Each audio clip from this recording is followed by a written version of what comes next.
যদি ডিসেম্বরের ভিতরে নির্বাচন হয়, আশা করি আমাদের দলের নেত্রী ম্যাডামও কিন্তু নির্বাচন করবে।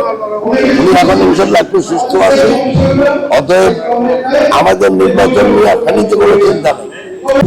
আমরা বারবার নির্বাচন চাচ্ছি, এটা আজকে তো নতুন না।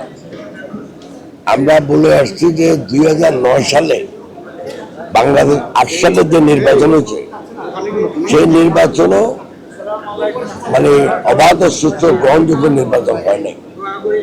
অতএব বাংলাদেশে 2006 সাল থেকে কোন নির্বাচিত সরকার ছিল না, এখনো নাই। তো একটা দেশে যদি দুই যুগ যদি নির্বাচিত সরকার না থাকে, তাহলে কোনোভাবে মানুষের অর্থনৈতিক উন্নয়ন বা মানুষের জীবনমানের উন্নয়ন হবে না। বিকজ নির্বাচনের সাথে জড়িত আছে একটা সরকার যারা জনগণের সাথে দায়বদ্ধ থাকে।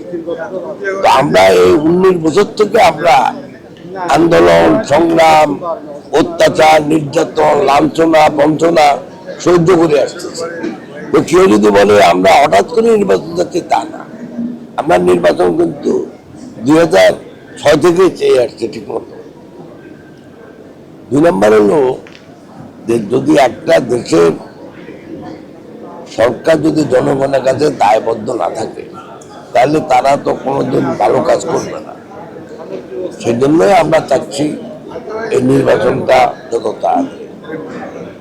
এখন লন্ডনে আমাদের অ্যাক্টিং চেয়ারম্যান সাহেবের সাথে কথা বলার পরে সরকারের পক্ষ থেকে একটা যৌথ বিবৃতি দেওয়া হয়েছে। অতএব আমরা ওটাতে বিশ্বাস করতে চাই যে ফেব্রুয়ারির প্রথম সপ্তাহে নির্বাচনটা হবে। তবে আমি মনে করি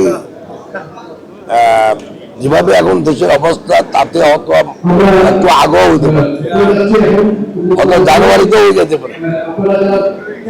কারণ এখানে আমাদের কোর্টে একটা কেস এখন পেন্ডিং আছে সুপ্রিম কোর্টে, কেয়ারটেকার সরকার নিয়ে। যদি কেয়ারটেকার সরকার যদি পুনঃপ্রবর্তন হয়, তাহলে এই অন্তর্বর্তীকালীন সরকার কেয়ারটেকার হবে। কেয়ারটেকারের ভিতরে কিন্তু বলা আছে 90 দিনের নির্বাচন। আমি মনে করি